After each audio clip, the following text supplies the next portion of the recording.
Alaikum. Peace to you all. My name is Saba Ahmed. I'm a law student at American University.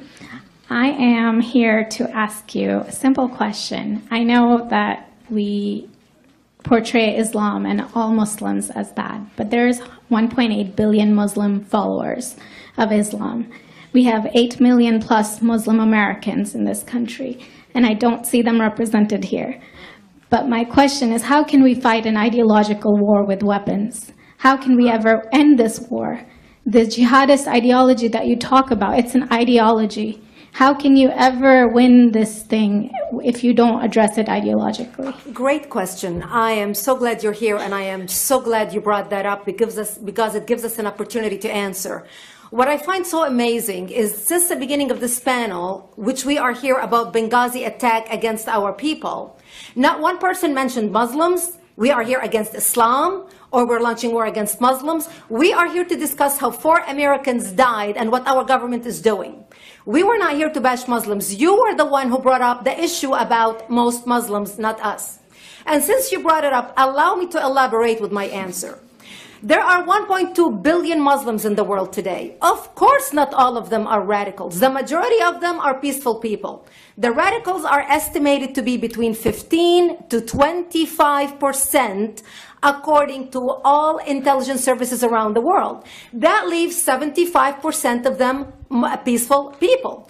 But when you look at 15 to 25% of the world Muslim population, you're looking at 180 million to 300 million people dedicated to the destruction of Western civilization. That is as big as the United States. So why should we worry about the radicals, 15 to 25%?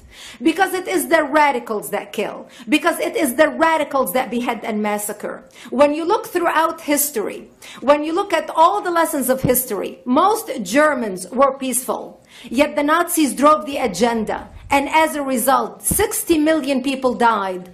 Almost 14 million in concentration camps. 6 million were Jews. The peaceful majority were irrelevant. When you look at Russia, most Russians were peaceful as well.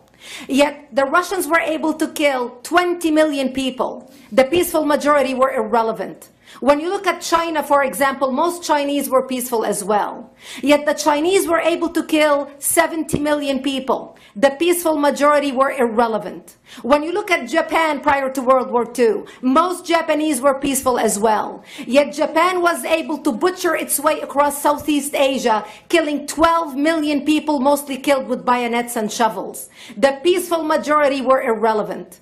On September 11th in the United States, we had 2.3 million Arab Muslims living in the United States. It took 19 hijackers, 19 radicals to bring America down to its knees, destroy the World Trade Center, attack the Pentagon, and kill almost 3,000 Americans that day. The peaceful majority were irrelevant. So for all our powers of reasons and us talking about moderate and peaceful Muslims, I'm glad you're here. But where are the others speaking out? And since you are the only Muslim representative,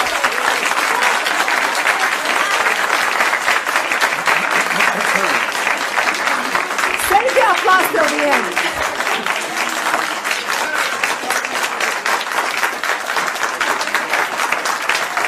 Thank you. Thank you.